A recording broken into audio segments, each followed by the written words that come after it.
Hey, bonjour tout le monde, alors j'espère que vous allez bien, j'espère que vous êtes en forme aujourd'hui, que vous avez la patate. On va continuer sur notre deuxième vidéo pour l'installation du cluster Kubernetes à partir de Ansible. Donc lors de la vidéo précédente, on avait vu comment, on avait présenté un petit peu le projet, on avait vu comment mettre en place toute la petite structure avec Vagrant File et Vagrant pour avoir des VM. Alors on m'a fait remarquer qu'on pouvait utiliser aussi effectivement LXC LXD, donc qui est en mode container et qui permet du coup de lancer plus vite des machines, c'est tout à fait vrai. À vérifier si avec la CNI ça marcherait aussi bien, mais c'est pas impossible que ça marche bien.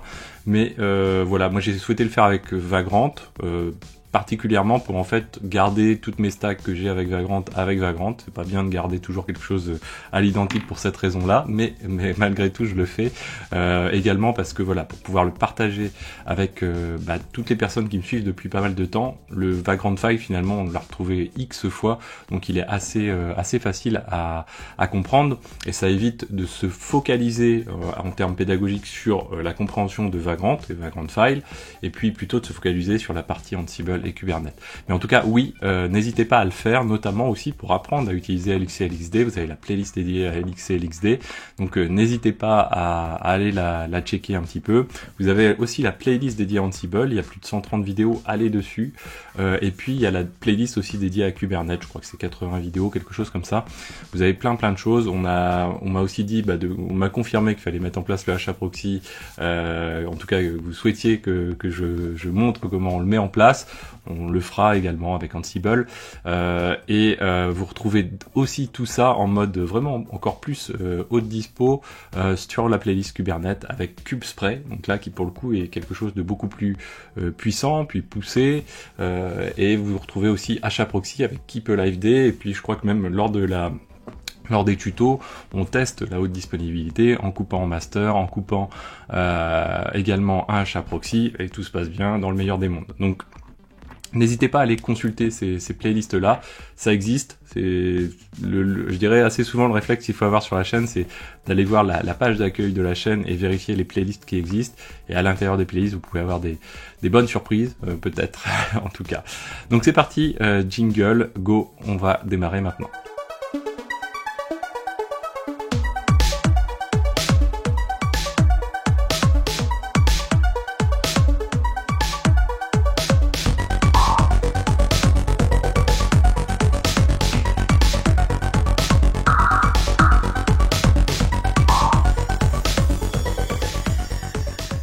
Alors c'est parti, donc je me suis remis en miniature parce que ce qui compte c'est pas de voir ma tête du tout, c'est vraiment de voir le terminal, les petits bouts de code. On va fonctionner comme on avait fait lors de la vidéo précédente, c'est-à-dire en mode un petit peu copier-coller, mais surtout explication de texte des choses, pourquoi on les fait comme ça, etc. Comme je vous disais, toujours avoir en tête que ce que j'ai fait là, c'est qu'une proposition avec un objectif à terme de l'utiliser dans une autre playlist qui va se baser sur Terraform. Ce qui fait qu'on n'est pas tout à fait dans les best practices, on va dire, Ansible. Néanmoins, on n'en est pas très loin. Notamment le plus gros modulo, en tout cas où je ronge mon frein un petit peu, c'est-à-dire pour ne pas mettre en place les bonnes pratiques, c'est la partie variable d'inventaire, host group. Host var, groupe var, alors plus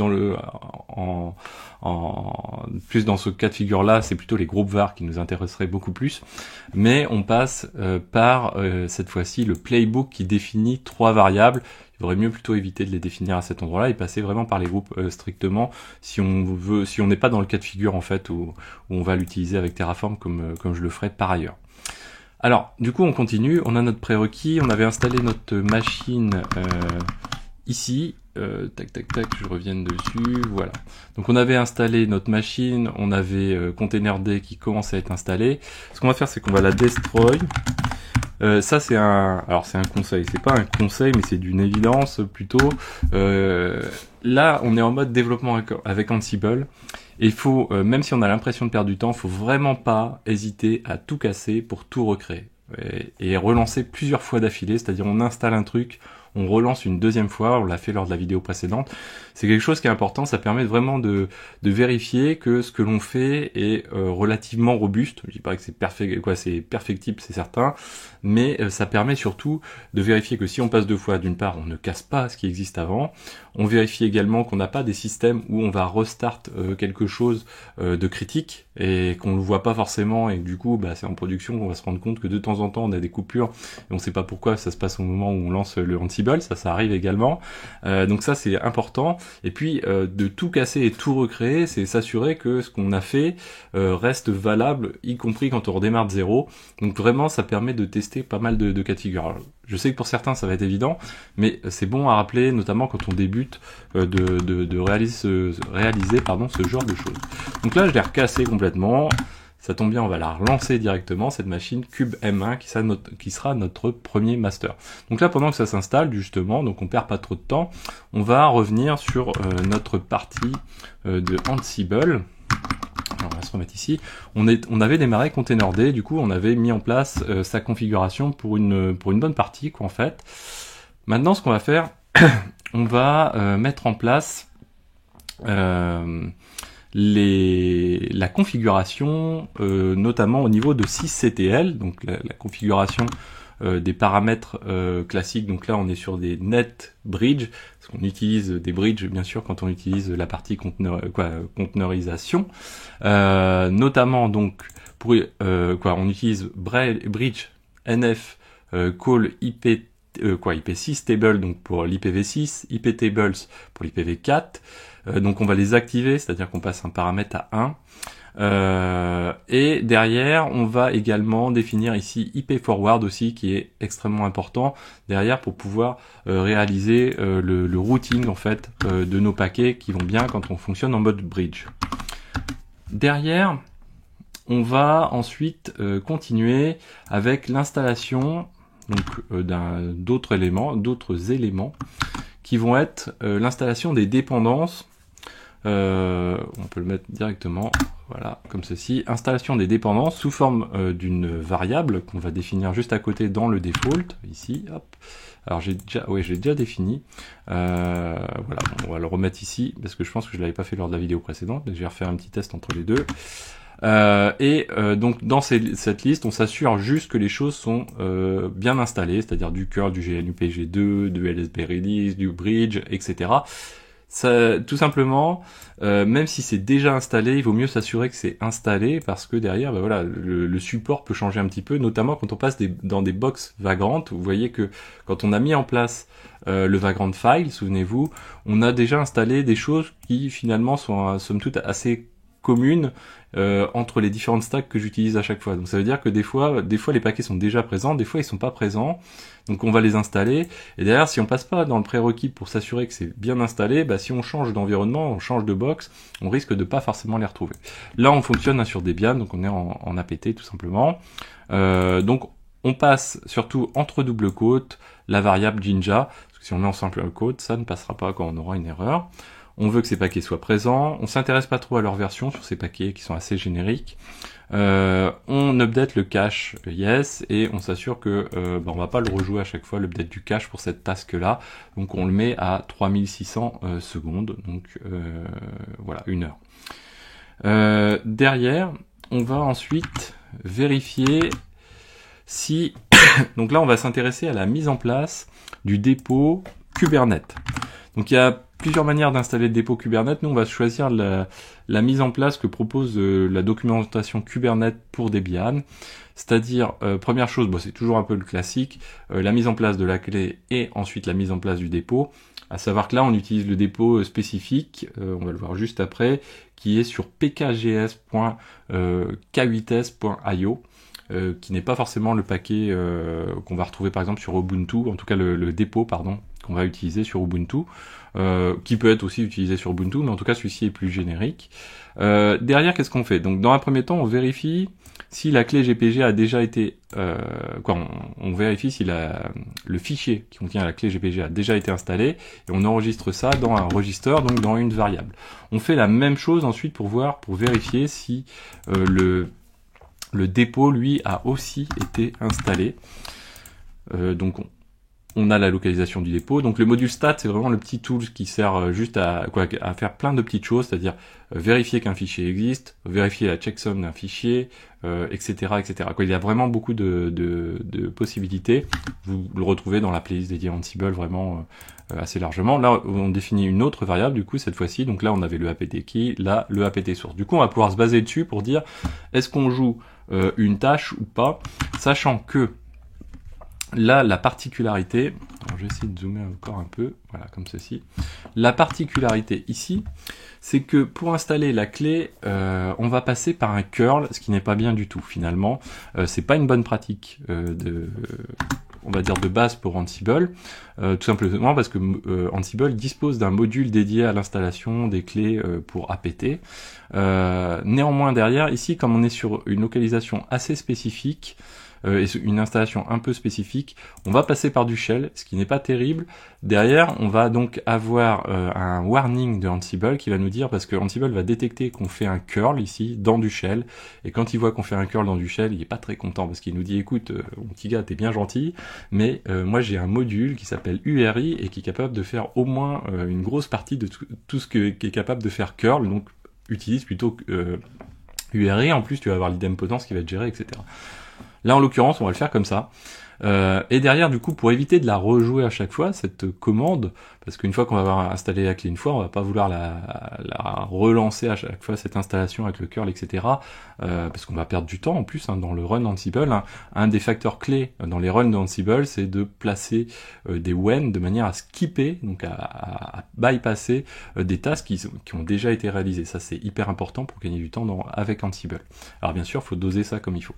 Donc là, on va faire l'install de la clé, et surtout, on va vérifier, on va dire que quand ici, donc la variable Kubernetes apt key, le stat répond dans le caractère, dans la clé existe, est à true, mais on inverse la condition, n'est pas à true, et bien à ce moment-là, on va jouer le bloc shell en question.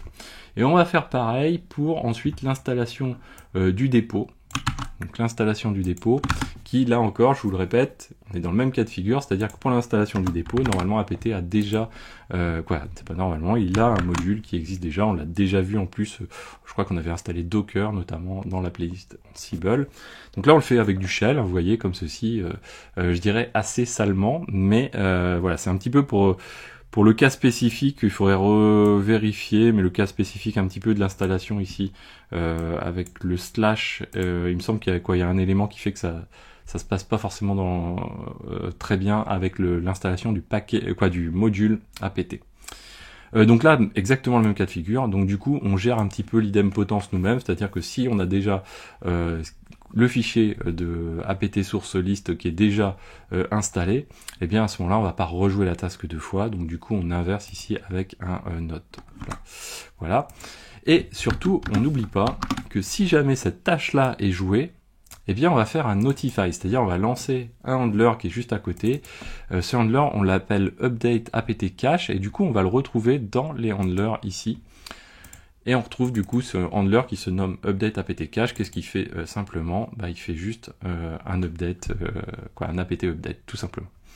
Mais il le fait que lorsqu'il en a besoin, lorsqu'il a joué cette tâche-là. C'est-à-dire que quand il a installé le dépôt, sinon après il ne rejouera pas. Donc là, il faudrait prendre en compte derrière aussi les mises à jour de version. Là, on va pas s'y intéresser.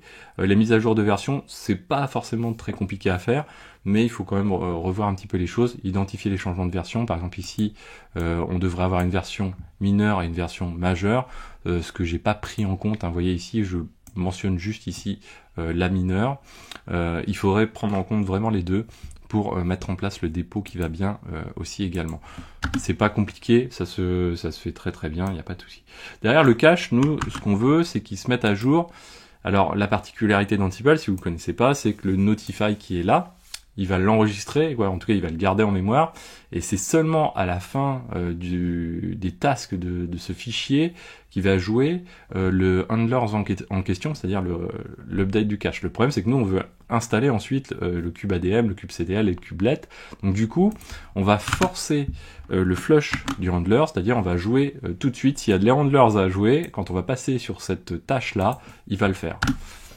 Donc voilà, et donc une fois qu'on a fait ça, bah on sait que finalement on est en mesure maintenant d'installer, que je me trompe pas de bouton, voilà, on est en mesure cette fois-ci d'installer les paquets dédiés à Kubernetes. Alors là on pourrait les passer sous forme de string séparés par des virgules, c'est plutôt ce qu'il faut faire quand on a le module apt. Là la petite particularité c'est que je veux pouvoir lui injecter la version. Alors on pourrait le faire également, mais là, moi, je préfère le faire de cette manière-là. C'est quand même relativement lisible dans la boucle, dans une loupe. Et à savoir derrière qu'on on va faire un update du cache yes à 3600 aussi pour éviter de rafraîchir le cache à chaque fois. Ça, c'est quelque chose qui est important. Donc là, derrière, on va installer kubelet, kubeADM, kubectl. Alors, peu importe l'ordre. Pour l'instant, on les utilise pas, mais on les installe avec égal et la version en question pour bien installer la version que l'on souhaite installer. Et une fois qu'on a fait ça, eh bien on va pouvoir cette fois-ci s'assurer que le jour où on fait un upgrade, un dist upgrade par exemple, donc un upgrade de la distribution ou autre, eh bien on marque ces fichiers-là de manière à pas les mettre à jour systématiquement, en tout cas que ce soit une action volontaire pour la mise à jour, parce que ça peut avoir des impacts sur le cluster. Alors hormis cela, quand même, quand on fait un dist upgrade sur un serveur qui est dans le cluster Kubernetes, on va faire des petites choses quand même avant. Donc généralement, ces choses-là, on va les avoir en tête et on va s'en préoccuper aussi au moment du dist upgrade. Mais néanmoins, voilà, vaut mieux prévenir un petit peu les choses. Alors, une fois qu'on a fait ça, on va pouvoir quand même lancer cette installation telle qu'elle est ici. Donc on va se remettre dans voilà, Ansible. On va faire un, alors je crois que je l'ai gardé volontairement ici. Ansible playbook-i inventory-u, donc notre user vagrant qui est no password, j'allais dire passwordless mais no password, et on va limiter. Donc puisqu'il va prendre tout l'inventaire, nous on va se limiter à une partie de l'inventaire qui est le cube M1. Et on lance le playbook, hop, alors, il ne doit pas se nommer comme ceci. Hop, donc c'est un playbook.yml, voilà. Donc là, on vérifie que ça se passe bien. Hop, il récupère les gather facts et il va faire l'installation. Donc ce qu'on va faire, c'est qu'on va ouvrir juste à côté, ici, hop. On va faire, on se connecte en vagrant SSH, cube M1, comme ceci. Hop, voilà. Et on va faire sudo-s. On se met en tant que root, on est vraiment en mode de développement, on se préoccupe pas trop de la sécurité, etc. Et on va attendre un petit peu. Donc si on fait un dpkg-l grep de kubelet, comme ceci, pour l'instant j'ai rien, mais normalement, si tout se passe bien dans notre exécution ici, on devrait se retrouver avec kubelet qui est installé, avec la bonne version que l'on avait. Donc pendant qu'il est en train de faire ça, on va s'intéresser à la suite. La suite va consister à réaliser l'init du cluster. C'est-à-dire la seule fois où on va faire l'init, c'est quand on va installer le tout premier master de notre cluster. Donc le cluster n'existe pas encore. Et ensuite, dans la prochaine vidéo, on verra comment on va gérer les joins derrière. Dans l'init du cluster, on inclut aussi l'installation de la CNI, qu'on va installer kuberouter, ce qui est finalement qu'une ligne de commande que l'on va lancer. Donc on attend l'installation, on peut commencer en même temps. Donc là pour faire ça, on a donc notre main qui prévoit juste un prérequis, comme ceci. Pardon. Et là ce qu'on va faire, c'est qu'on va mettre en place donc une tâche d'init. Mais attention, la petite particularité de cette tâche d'init, c'est qu'on veut la lancer qu'une seule fois, à l'initialisation du cluster. Alors on a le run on sur Ansible qui permet de faire lancer une seule fois une tâche. Néanmoins, c'est pas tout à fait suffisant dans notre cas de figure. Donc nous, ce qu'on veut, c'est vraiment s'assurer qu'on le fait tourner une fois sur cube M1 et qu'en même temps, on le fait que sur les masters. Donc derrière, on va vraiment, on va dire un petit peu blinder le truc en le faisant nous-mêmes, ce tri. C'est-à-dire qu'on va faire un when pour jouer ce fichier d'init.yml. On va faire un when et on va dire que quand cube adm init master, donc souvenez-vous, c'est pas la bonne pratique, c'est que j'ai défini cette variable dans le playbook. Alors, hop, voilà, le playbook il est là, ici. Et donc cube init adm master, c'est manuellement, j'ai été définir le nom du master en question. Donc en fait, on aurait pu le mettre sous forme de variable dans l'inventory, des variables d'inventory pour dire que cubem1, donc sous forme de host var par exemple, cubem1, bah, on aurait pu lui mettre une variable de type init master à true par exemple, ce qui aurait permis de l'identifier également.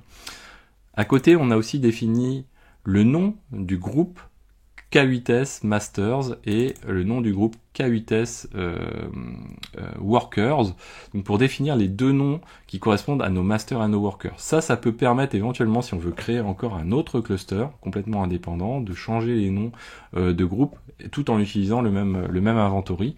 Donc là, le nom du groupe, il permet simplement de faire le matching avec l'inventory ici.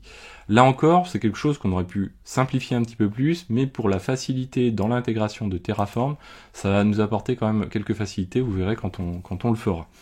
Donc là, finalement, c'est nos trois variables qu'on a définies, donc un init master, ok, et puis les deux groupes qui ont la gestion des masters et la gestion des workers. Donc une fois qu'on est là-dessus, ce qu'on fait, nous, c'est qu'on dit, voilà, la tâche d'init, on va la jouer que lorsque l'on passe sur cube adm init, et pour ça, on va dire, ok, la variable cube adm init, si elle est égale à la valeur de la variable Ansible hostname, quand on déroule, hein, quand il joue les plays, c'est-à-dire quand il fait le run sur chacune des machines, bah, quand il commence, bah, à chaque fois il va récupérer cette variable-là, il va dire, ok, bah là on va dire si on est sur cube m1 et que la valeur ici de cet élément-là, on l'a défini à cube m1, ce qui est le cas ici, et bien à ce moment-là, on va jouer, hop là, je m'en mets ici, on va jouer cette tâche seulement si, en même temps, la valeur du nom de la machine est comprise dans le groupe master. Alors en l'occurrence, c'est pas vraiment utile parce que on pourrait partir du préalable que déjà, de toute façon, si la machine est définie dans cube adm init master, elle est forcément dans le groupe cube adm master qui est là. Néanmoins, voilà, on met les deux, c'est pas forcément très nécessaire. Franchement, c'est même pas nécessaire du tout. Donc on va le mettre quand même. Mais il faut le garder un petit peu en tête. Des fois, voilà, on fait des excès de certaines choses, l'occasion d'en discuter.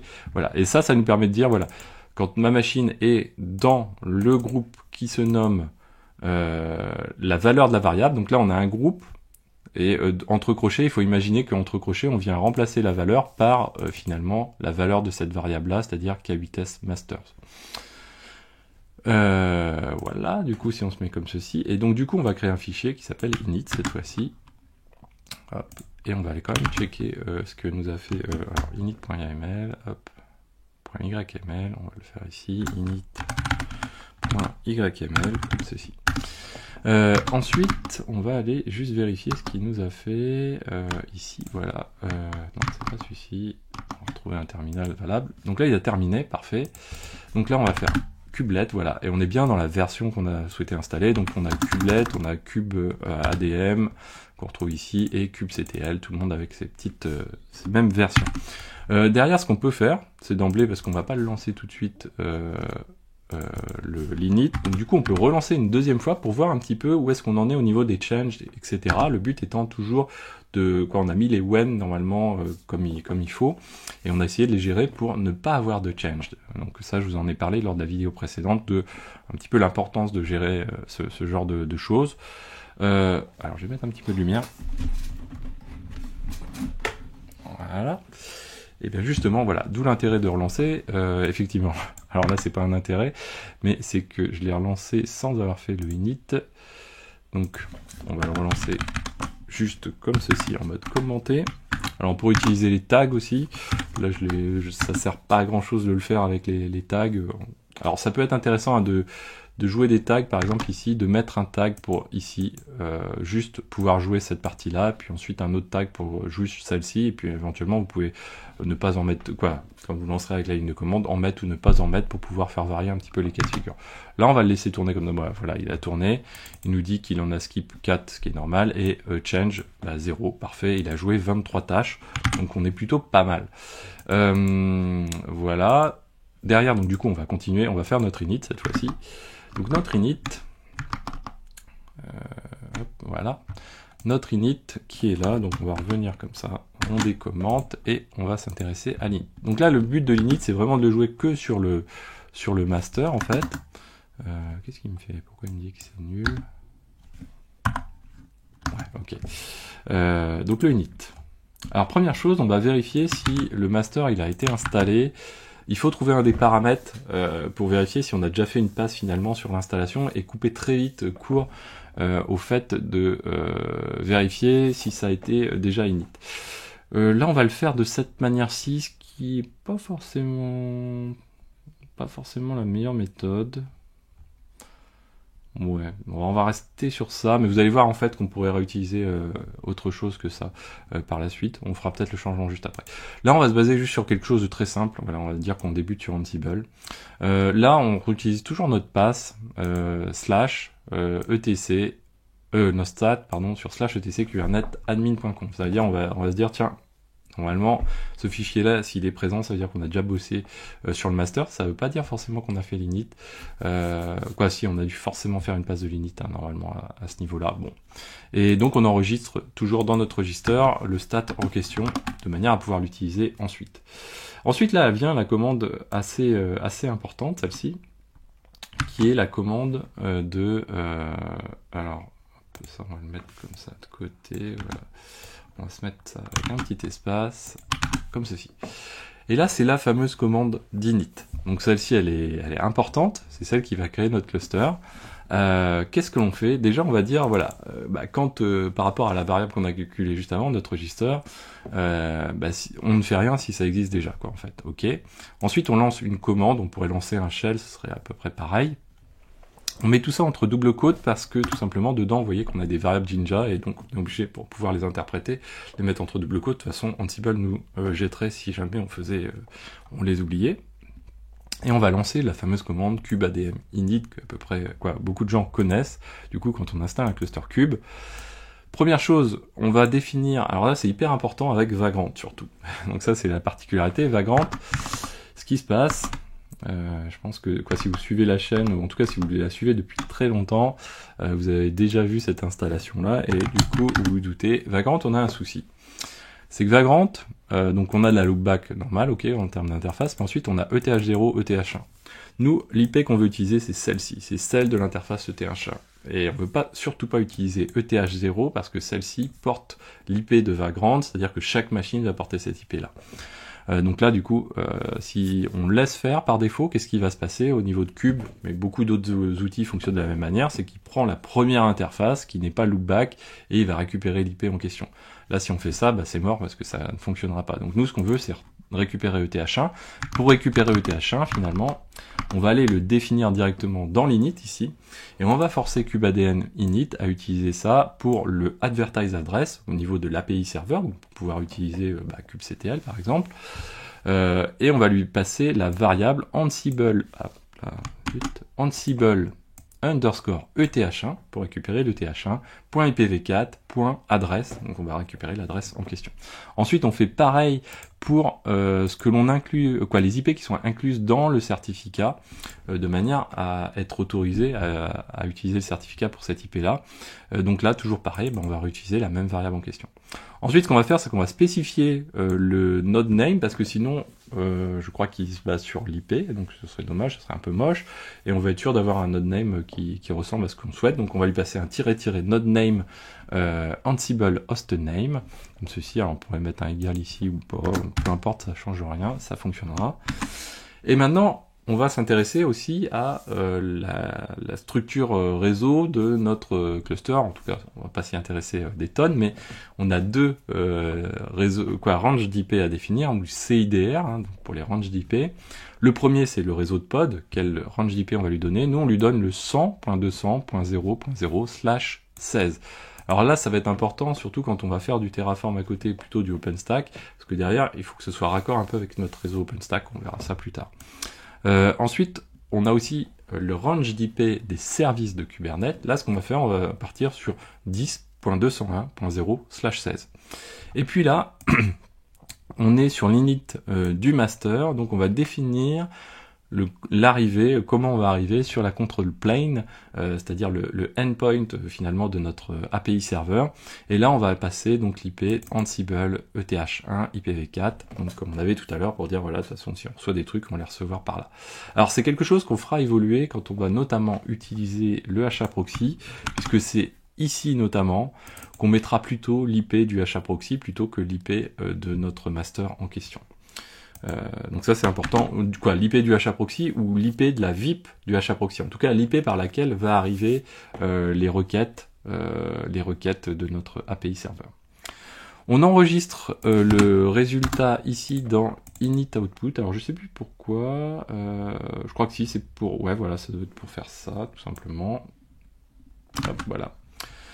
Ça va nous permettre derrière de récupérer, mais finalement on va pas s'en servir sous cette forme-là, mais ça permet de debug notamment les choses si c'est nécessaire.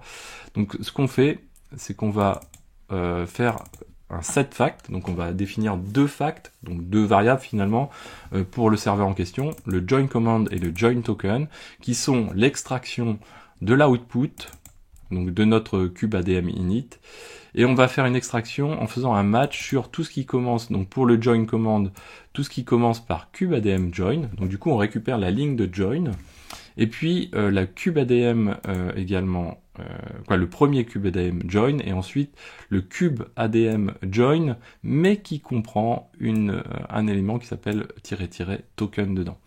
Et ça, du coup, on définit deux facts, donc ça permet soit de faire du debug, soit potentiellement de les réutiliser pour les serveurs qui sont juste à côté. Donc on va voir qu'on va fonctionner un petit peu différemment, donc je crois que c'est pas forcément nécessaire dans notre cas de figure. Et donc ça, on le lance toujours que lorsque on n'a pas le fichier admin.conf qui est présent ici. Alors, une fois qu'on a fait ça,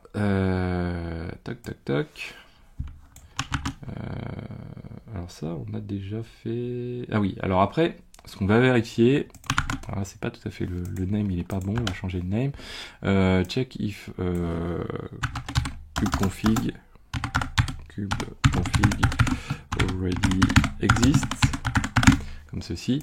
Donc là, ce qu'on va faire, c'est, une fois que l'init est faite, finalement, on est en mesure de récupérer le fichier qui est donc qui est présent dans /etc kubernetes admin.conf, de manière à venir l'écrire dans la home du user en question. Donc là on va être sur root, d'un point de vue sécurité c'est pas plus mal non plus, et dans la home de root, dans le répertoire .cube, on va venir poser le fichier finalement de config, donc on va le renommer au passage en tant que config, et ça on vérifie si ça a déjà été fait. Si ça a déjà été fait, ça veut dire qu'on a déjà le répertoire .cube qui existe, donc du coup on va venir enregistrer ici les choses sous forme de variables, et puis on va faire comme on a l'habitude de faire avec notre petit module stat et notre register. Donc là si ça n'existe pas du coup, donc on va dire quand ça n'existe pas, ici, hein, donc on n'oublie pas le note. Mais quand ça n'existe pas, on va utiliser le module qui s'appelle file, qui va nous permettre de créer un répertoire. Il permet de gérer les répertoires, les liens symboliques et les fichiers. Donc là, on va lui dire, ok, moi ce que je veux, c'est dans la home du user en question. Donc là, on est en become user yes, donc ça veut dire qu'on va être finalement en tant que root, en élévation de privilège. On est en élévation de privilège, ouais, en tant que root. Et derrière, on va dire, voilà, on veut un state directory pour celui-ci, ça veut dire qu'on veut qu'il soit présent, qu'il soit créé avec le owner root, le groupe root, et en 750 en termes de mode. Je crois qu'on pourrait réduire quand même. Ouais, on pourrait réduire à 700 tout court, ça serait suffisant, voire moins. Voilà, ensuite, tac, on va copier le fichier du coup, et là encore que lorsque ça n'existe pas déjà.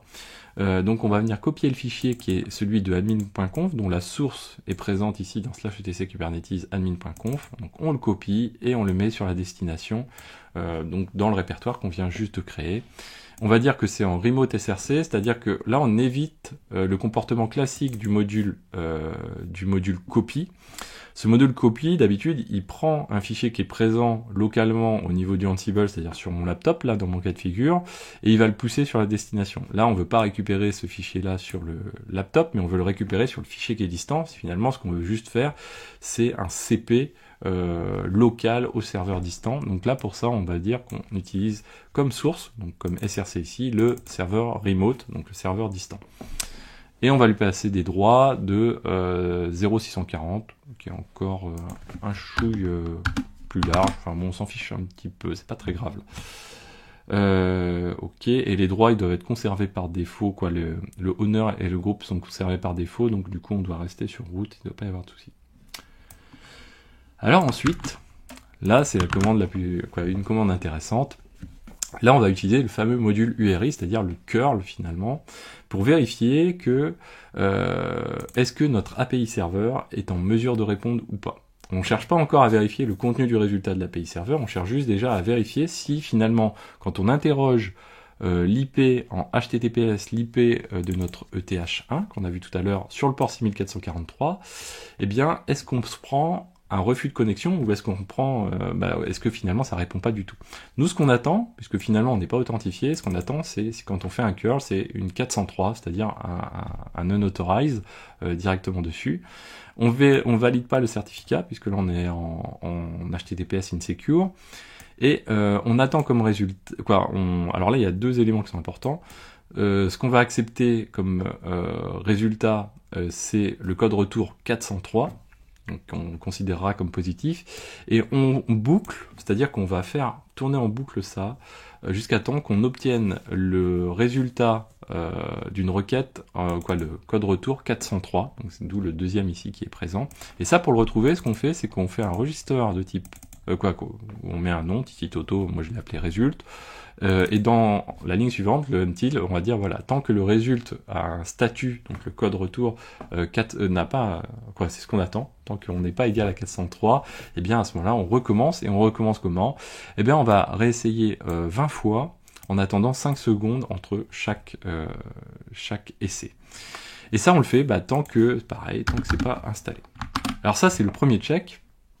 Si je dis pas de bêtises, il y a un deuxième check. Ah non, il n'y a pas de deuxième check. Donc là, dès que ça répond, ça, en fait, ça veut dire qu'on est en mesure de... On a un serveur qui est en not ready, donc il n'est pas encore prêt, mais on est en mesure d'installer, et il faut installer la CNI, donc le Network Interface de Kubernetes. Donc nous, on va utiliser KubeRouter pour avoir un chouille de BGP, mais ça on y reviendra plus tard, ce qui va nous permettre de changer un petit peu, de se faciliter la vie, notamment de pouvoir pinguer des pods ou les interroger quand on n'est pas sur le host en particulier des pods, quand on n'est pas non plus dans le cluster, sur les hosts du cluster Kubernetes, on peut le faire également dès lors qu'on va déployer les routes qui vont bien. Donc là, qu'est-ce qu'on fait? Là encore, on va dire, ça on le joue uniquement quand on voit que l'init n'a pas été réalisé, et on va faire un shell, et on va lancer un kubectl apply de l'installation de notre KubeRouter. Donc là, suivant si on a un accès distant ou pas, bien sûr, il faut moduler un peu les choses. Voilà. Donc là, on enregistre ça. Ce qu'on peut faire, c'est le lancer. Derrière, je pense pas avoir oublié quoi que ce soit. En tout cas, je pense pas. Donc là, pour l'instant, si je fais ici un kubectl get node, forcément j'ai rien du tout d'installé, du coup il me dit non, nada, il n'y a rien, pas possible quoi. Derrière, donc du coup je relance, et là on est reparti. Alors du coup toute la première partie passe assez vite grâce à nos skips qu'on a mis en place, etc. Nos when, pas nos skips, les skips c'est le résultat. Et là du coup, hop, il vérifie les trucs, il vérifie l'installation des 3 paquets, ça il l'a déjà fait de toute façon. Hop là, alors on a un init cluster qui nous dit kubadem init, ansible hostname, groupe. Alors il fade, il va les les conditions, ansible hostname, kubadem master dict object has no attribute. K8S, ah alors K8S Masters, no attribute, tiens c'est intéressant ça. Alors on va faire comme je le fais parfois, hein, si jamais ça met trop de temps à débugger, je mettrai en pause et je reprendrai après. Là je pense qu'on a un souci, voilà, K8S Masters, très important, ça je me doutais qu'à un moment j'allais la faire celle-ci. Il faut être vraiment rigoureux, et quand on n'y est pas suffisamment, en tout cas pas tout le temps, eh bien on a des soucis, ça marche pas à tous les coups. Étonnant, c'est normal, c'est des machines. Donc, on est reparti du coup, tac tac ta, il vérifie le truc, voilà, il vérifie les packages, et là, donc on va voir, il va lancer l'init normalement si tout se passe bien. Voilà, donc là il est parti sur l'init, hop, donc... Quoi, le premier already init ou pas? Ah oui, donc là il fait l'init. Donc l'init là ça dure un petit peu de temps, hein, souvenez-vous c'est le kubadm init, donc il met un petit peu de temps. On pourrait peut-être gagner du temps en poulant les images d'abord. Donc kubadm a une ligne de commande qui permet de pool les images, je sais plus c'est pas config pool ou non image pool peut-être, quelque chose comme ceci, qui permet de gagner un petit peu de temps parce que il se concentre juste sur le pool des images. Ensuite ce qu'on pourrait c'est bypasser certains checks également pour aller aussi plus vite. Bon, nous c'est pas l'objectif d'aller très vite ou trop vite, on va dire, donc le but c'est vraiment d'avoir les choses. Donc là on va checker le kubectl getNode, bon pour l'instant il n'y est pas encore, hein. Là il est en train de télécharger les images, etc. Ça va prendre encore quelques secondes. Donc une fois que ça sera terminé, on va faire nos petits checks pour vérifier au niveau réseau, etc. Alors ce qui va être intéressant, c'est quand même de ne pas louper la partie réseau. On va le voir passer, donc tant que le réseau n'est pas installé, on va avoir un node qui va être en sortie en not ready. Et quand il va passer le cube router, quand le cube router va être installé, il va être en mode ready. Alors on attend encore quelques secondes. Donc ça va être intéressant. Dans la prochaine vidéo, ce qu'on va faire pour pas que cette vidéo dure trop longtemps, on va vraiment s'intéresser au join, et on va avoir deux types de join, le join des masters et le join des workers. Mais ça, bien sûr, on va le faire dans un même playbook, un même include qu'on retrouvera. Alors, je vais faire vite fait avant qu'il change d'état. Donc nous, en fait, tout va se passer quand on va ici au niveau du main, rajouter un autre, ici un autre include task, de manière à avoir le join qui va bien avec. Donc là, ça va pas tarder, je voudrais pas le louper. Normalement, tant qu'il ne passe pas à la tâche suivante, normalement il n'a pas init. Hein. On va attendre, ça va durer. Voilà, hop là, on va essayer comme ceci. Voilà. Donc là, vous voyez, il est à not ready. Et là, il va lancer, voilà, il a lancé KubeRouter. Donc du coup, comme c'est un kubectl apply, moi, Ansible n'est pas en mesure de le suivre lui-même. Donc on va avoir un get pods-grand A. Cette fois-ci, vous voyez qu'on a KubeRouter qui est en cours d'initialisation. Donc on a toujours le getNodes qui est à not ready. Et quand il va être passé, le KubeRouter, donc vous voyez qu'il est toujours à init 0/1. Ça met un chouille de temps, hein. Une CNI, c'est pas anodin non plus en matière d'installation. Ce qui va se passer aussi, c'est que le core DNS, lui, donc il faut le temps que les deux se mettent en place, hein, pour que tout aille bien. Mais normalement, ça va bien se passer. Donc là, il a mis en place KubeRouter. Donc il doit être déjà, même si core DNS n'est pas dispo, il doit être déjà à getNodes ready, vous voyez. Lui, voilà, bon, là, c'est parti. Donc du coup, là, on a un master et notre cluster surtout qui est créé, et un seul master dedans. Donc lors de la prochaine vidéo, on va s'intéresser au reste. Vous allez voir que ça va être assez rapide. Normalement, ça va être la dernière vidéo sur l'aspect cluster strictement. Ensuite, on verra la petite modif pour le HAProxy dans une autre vidéo après. Alors, je ferai pas l'installation avec le Keep Alive Day, parce que c'est déjà présent dans la playlist dédiée à Kubernetes. Mais voilà, on va juste pour schématiquement faire les choses et avoir les petits éléments d'explication derrière. Voilà, donc j'espère que cette vidéo vous a plu, n'hésitez pas à la partager, mettre des pouces bleus, à commenter, cliquer sur rejoindre, et surtout c'est vous qui me permettez de faire connaître la chaîne au plus grand nombre, donc n'hésitez pas par le bouche à oreille, par les likes sur les réseaux sociaux et autres, à partager ça au plus grand nombre. J'ai pas de compte Twitter, j'ai pas de compte sur d'autres choses que LinkedIn, donc si vous voulez partager sur d'autres réseaux, vous serez parmi les seuls à partager ces sources-là, donc peut-être que ça marchera bien. Donc n'hésitez pas à être mon rediffuseur d'informations. Allez, ciao à tous et à bientôt.